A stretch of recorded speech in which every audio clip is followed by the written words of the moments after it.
No, seriously, very important, and I'm honored that for our next speaker.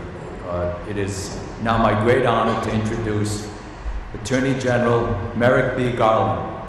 General Garland has dedicated his career to upholding justice, integrity, and the rule of law. With decades of experience as a federal judge, prosecutor, and the leader of this department, he brings an unparalleled commitment to protecting our nation's safety while safeguarding the rights of all citizens. His leadership at the department has been instrumental in addressing the most pressing challenges facing law enforcement today, from combating violent crime to advancing the collaboration and the trust between law enforcement and the community.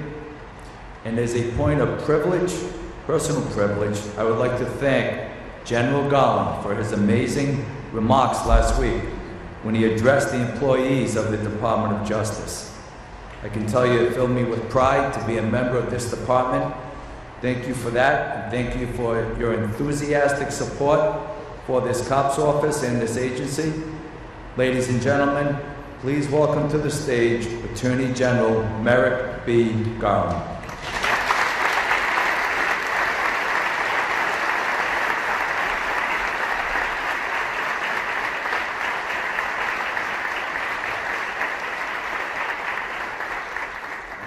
Coming through the curtains, it feels like a television show or something.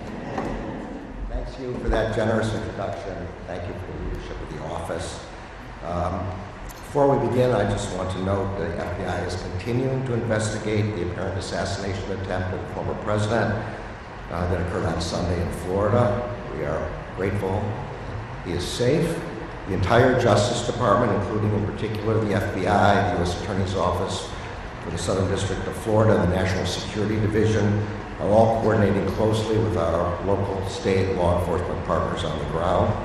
We will all work together to tirelessly determine accountability in this matter. We will spare no resource in this investigation. It's an honor to be here today as we celebrate 30 years of the Office of Community-Oriented Policing Service. It's fitting that the department is celebrating the COPS office with our community partners, because it is these community partnerships that have made the work of the COPS office possible. Whether you're a current or a former COPS office employee, community member, advocate, a law enforcement professional, a city, state, local, tribal leader, thank you. Thank you for being here today, and thank you for all you have done to ensure the success of the COPS office for the past 30 years. That success has been built on the concept of community-oriented policing. For this audience, community policing is not a catchphrase. It is not an isolated program or an adjunct unit. It is the foundation of effective public safety. Community policing is based on the idea that public trust is essential to ensuring public safety. It is a model of policing focused on engaging the community as a full partner and ensuring that the safety and civil liberties of every person are protected. And it is a model that the COPS office has worked to perfect for 3 decades. One of the many privileges of having served multiple tours of duty here at the Justice Department, it is that I'm now getting to celebrate institutions whose births I witnessed. It was during my third tour of duty at the department, that Congress created the COPS office. That office then had the enormous task to put 100,000 new police officers on the streets, and it succeeded. But the COPS office mission is more expansive than just hitting a target. It sought to give officers access to improved training and technical assistance to support their work, and to play an active role in developing partnerships with the communities they protected. Because so many of you in this room, and so many who came before you, I'm pleased to say that the COPS office has more than lived up to our expectations in 1994. Over the last 3 decades, the office has also awarded grants to more than 13,000 law enforcement agencies across the country through programs that support hiring police officers, advance school safety, combat fentanyl and other drug trafficking, and promote officer safety and wellness. Those numbers look impressive on paper, and they are, but they are more impressive in action. For 30 years, the COPS office has shown us what it looks like when you put the values that underlie community-oriented policing in practice in the field. It looks like police departments across the country that have been able to hire more law enforcement positions to serve and protect their communities. In Georgia, it looks like a county police department hiring enough officers to assign critical personnel to missions like mental health crisis and co-responder teams and community outreach. In Missouri, it looks like a police department that reported that adding just one COPS office-funded officer to focus on community policing produced a 30% decrease in calls for service and an increase in crime solving. In South Dakota, it looks like a school district that was able to hire a new security specialist with COPS funding. That specialist developed a new safety assessment process that makes school administrators an integral part of a holistic approach to safety and security at their schools.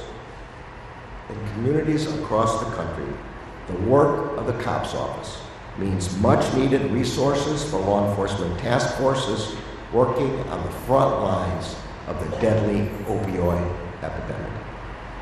From 2019 to 2022, communities that received anti-heroin task force grants from the COPS office reported 141,000 seizures of heroin, 43,000 seizures of fentanyl, and 59,000 arrests or prosecutions for fentanyl as a result of the task force's operations. In addition to partnering with state and local law enforcement through its grants programs, the COPS office has helped put community policing into action through its comprehensive range of technical assistance programs. This means no-cost training programs for police officers across the country on topics like building trust, de-escalation, and officer wellness and safety. This means engaging with communities during some of their most difficult times. In the wake of the horrific shooting at Robb Elementary School, Uvalde's then mayor asked the Justice Department to undertake a critical incident review of the law enforcement response to the shooting. Earlier this year, I traveled to Uvalde and met with some of the families whose loved ones were stolen from them. I told them what our report found, that they and their loved ones deserve better. As a result of the COPS office critical incident review, I was able to tell the Uvalde community that the law enforcement response at Robb Elementary School on May 24th, 2022, and in the hours and days after, was a failure that should not have happened. I was able to tell the community that the victims and survivors should never have been trapped with a shooter for more than an hour as they waited for their rescue. I was able to tell the families of the victims and survivors that they deserve more than incomplete, inaccurate, and conflicting communications about the status of their loved ones, that the community deserved more than misinformation from officials after the attack, and that responding officers in Uvalde, who also lost loved ones, deserve the kind of leadership and training that would have prepared them to do the work that was required. I was able to do this because for over a year, the professionals of the COPS office worked tirelessly to conduct a review that prioritized honoring the Uvalde community and the memories of those whose loved ones were taken from them. The COPS office partnered with law enforcement and trauma and communications experts and examined more than 14,000 pieces of data and communications. They conducted interviews, hundreds, with survivors, family members of victims and survivors, law enforcement, and others with firsthand or expert knowledge of the incident. And they prepared an authoritative accounting of the response that day. In the critical incident review, the COPS office identified cascading failures in response, in training, in communications, that made a devastating day worse.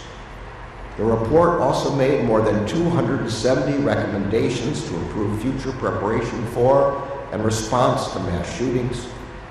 As important as the practical lessons outlined in the report were, the COPS office also showed the Uvalde community that they were not alone. The United States Justice Department saw them and the horror that they went through. With that report, the COPS office and the entire Justice Department made a promise to honor the victims and survivors by working with other communities and law enforcement to try to prevent anything like Robb Elementary from happening again. The dedication that the COPS office showed in Uvalde and in the days after in helping many, many other police organizations learn the new strategies is emblematic of the way the office does everything with care, compassion, and a clear-eyed understanding of the importance of community policing. We know that we still have so much more to do to advance the ideals of community policing and to keep communities safe. But I have never been more confident in our ability to do that work together, and this is in large part because of the work that the COPS office has done over the last 30 years. I am so proud of you and of all the previous directors. Thank you.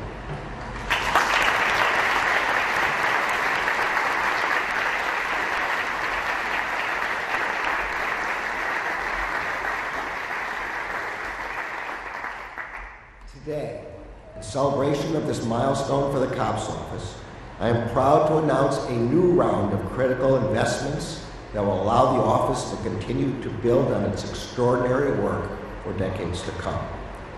In the coming year, the Justice Department will provide $157 million for 235 departments to hire nearly 1,200 additional police officers to enhance their community policing capacity as part of the COPS hiring program.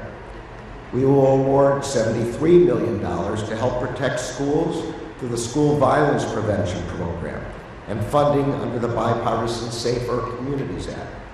We will award $31 million to meet the most serious needs of law enforcement in tribal nations through the Tribal Resources Grant Program. We will award $46 million to combat the spread of opioids and methamphetamine in our communities, and we will award $10.5 million to help train first responders to counter active shooter threats.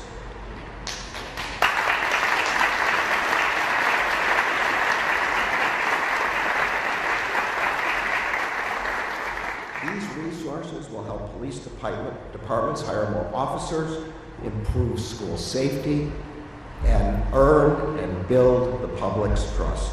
And they will help us continue to turn the tide against violent crime. Last year, we saw an historic drop in homicides nationwide and one of the lowest levels of violent crime in 50 years. And newly released data indicates this trend is continuing. Just 2 weeks ago, the Justice Department's Violent Crime Reduction Steering Committee announced new data from across 88 cities that indicate that violent crime has continued to decline considerably in 2024. That included a further 16.9% drop in murders. 3.5 years ago, the Justice Department launched an ambitious strategy to combat violent crime, rooted in exactly the kinds of partnerships that are represented in this room today. I believe deeply in those partnerships. I got my start as a violent crime prosecutor when I served as a line prosecutor in the DC U.S. Attorney's Office. And I very quickly came to understand the success of my cases would depend on earning the trust both of the local police department and of the community we serve. In order to effectively prosecute the violent gang members who are terrorizing a public housing community here in Washington, D.C., We needed the families who lived there to trust us, to work with us. We had to promise community members that if they trusted us, we would keep our word to help make their homes safe. This was not a responsibility I took lightly, and I know it is not a responsibility that anyone in this room takes lightly today. It is the core of what we do. As we celebrate 30 years of the Office of Community Policing Services, may we all recommit itself to its mission and to what brought each of us to public service in the first place. The belief that everyone in this country deserves to feel safe and to be safe in their communities. I'm so proud of what the COPS office has done over the last 30 years. I'm so proud of our leader, Hugh, who's done just a terrific job in preserving and enhancing that legacy. May we continue to work together to make the vision of the COPS office a reality. Thank you so much.